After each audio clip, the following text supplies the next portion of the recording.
बोले गंगा मैया की जय। बोले सत्य सनातन धर्म की जय।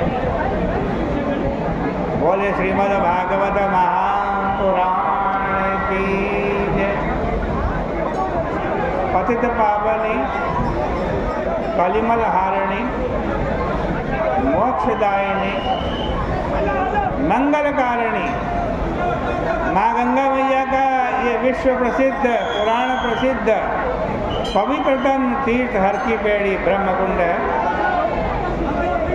और प्रत्येक दिन थोड़ी थोड़ी श्रीमद् भागवत जी की चर्चा यहाँ हो रही है। आपने सुना भगवान ने किस प्रकार से इंद्र की बुद्धि को ठिकाने लगाया। इंद्र को बड़ा अभिमान था,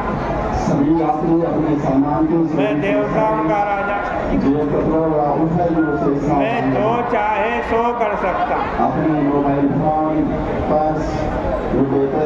भगवान ने उसकी पूजा बंद करवा दी, खूब वर्षा करी। भगवान ने अपनी कष्टिका अंगुली के ऊपर गोवर्धन पर्वत उठा लिया और सारे ब्रजवासियों की रक्षा।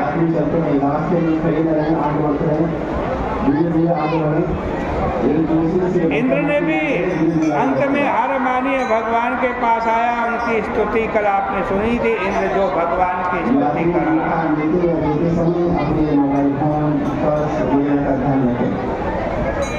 देखो अब हम श्रीमद् भागवत महापुराण के 10वें स्कंद के 28वें अध्याय में पहुंचे हैं।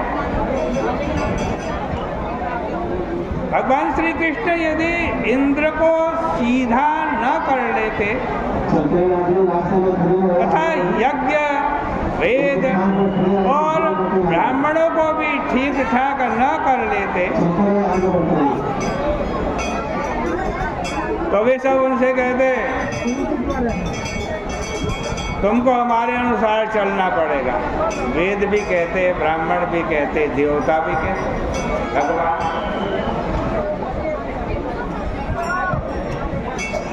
और फिर तो भगवान की रासलीला लीला में बाधा पड़ जाती, गोपियों और भगवान के मिलन में भी बाधा पड़ जाती।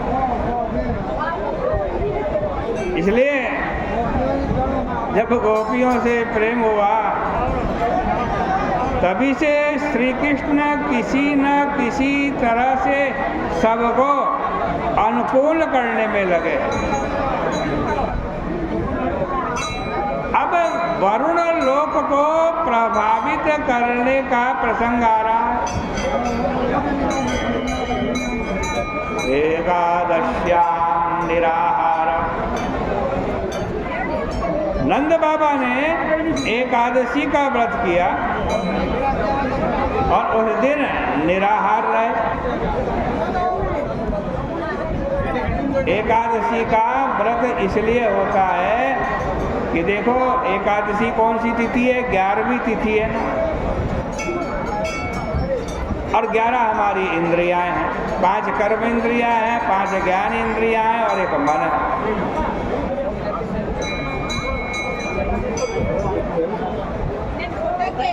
11 इंद्रियों को संसार के भोगों से विमुख करके भगवान में लगाना ही सच्चा एकादशी का व्रत है।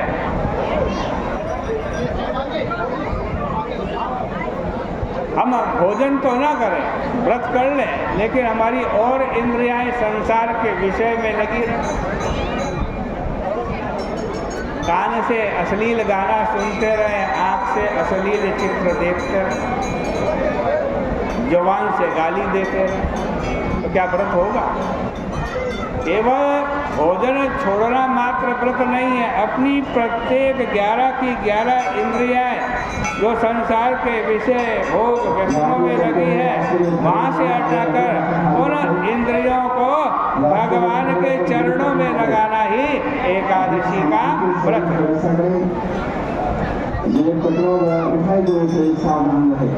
इसलिए एकादशी के दिन निराहार रहने का विधान है।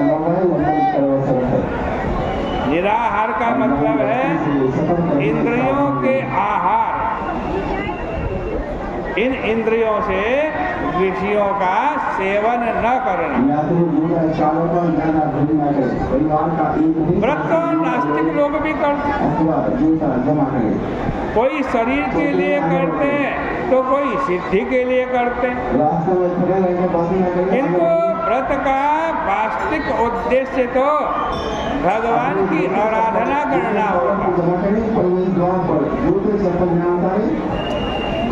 इसलिए लिखा समभ्यर्च्य जनार्दनम। जो एकादशी का व्रत करे भगवान की अर्चना के लिए। नंद बाबा ने भी यही एकादशी का व्रत किया। आधी रात के बाद नंद बाबा स्नान करने के लिए यमुना जी के जल में प्रविष्ट हुए। उनके प्रविष्ट होते ही असुरों के अधिपति वरुण का जो दूत था, उस दूत ने नंद बाबा को पकड़ लिया और बोला, अरे नंद बाबा, तुम आसुरी बेला में स्नान करते हो। ऐसा कहकर के उसने नंद बाबा पे दोष लगाया। असल में शास्त्र की दृष्टि से वो असुर बेला नहीं थी, क्योंकि जब द्वादशी थोड़ी होती है और पूजन करके उसी में पारणा करना होता है, तब आधी रात के बाद जल में प्रवेश करने, स्नान करने और भगवान की पूजा करने में शास्त्रीय दृष्टि से कोई बाधा नहीं। देखो, इस बात पर बड़ा शास्त्रार्थ हुआ कि नंद बाबा ने जो रात को स्नान किया था, क्या वो दोष वाला था? काशी जी में श्री नित्यानंद जी पंत धर्मशास्त्र और कर्मकांड के बहुत बड़े विद्वान हो गए हैं। निर्णय सिंधु पर संस्कृत भाषा में उनकी बहुत बड़ी व्याख्या है। उनके सामने इस विषय पर बहुत विचार विमर्श के उपरांत यही निर्णय हुआ कि दोष नंद जी का नहीं था, उनको पकड़ने वाले वरुण के दूतों का ही दोष था। अब वरुण दूत नंद बाबा को वरुण के पास ले गया। ब्रजवासी रोने लगे। भगवान उसका दुख देख करके, आज ब्रजवासियों का दुख देख करके भगवान जल में कूद गए और वरुण लोक में पहुंच गए। वरुण ने उनके दर्शन करके कहा कि महाराज, आज हमारा जन्म धन्य हो गया है। महाराज, जिनको आपके चरणों की प्राप्ति हो जाए, उनके लिए फिर रास्ता चलना बाकी नहीं रहता, शेष नहीं रहता।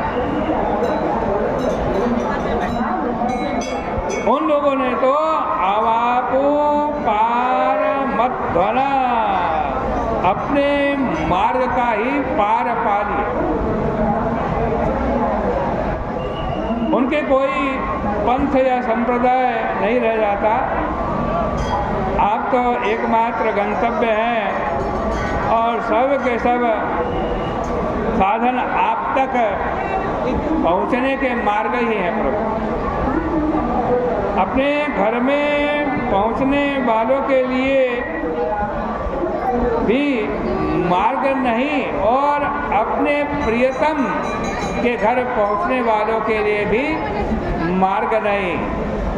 जो दोनों में नहीं है उसी के लिए यह मार्ग होता है, किंतु जो सब मार्गों से परे हैं उसके लिए तो कुछ भी मुख्य नहीं है, और जिसके लिए कुछ भी मुख्य नहीं है उसके लिए मार्ग कहाँ से होगा। प्रभु, आपका जो स्वरूप है ना, वो जो स्वरूप है आपका, उसमें माया नहीं है। अजानता मामकेन मूढ़े ना कार्य वेदिना।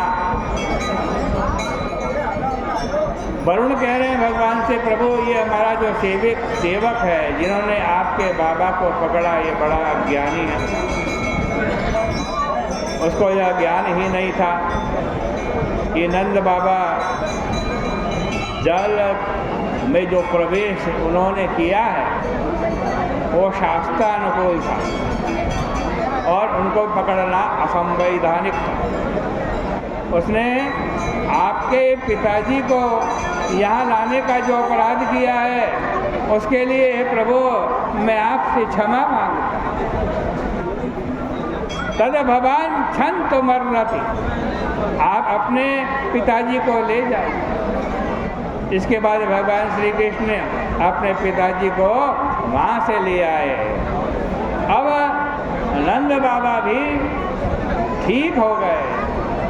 उन्होंने विचार किया कि हमारा बेटा इतना प्रबल है कि उसकी पूजा हमारे सामने वरुण करते हैं।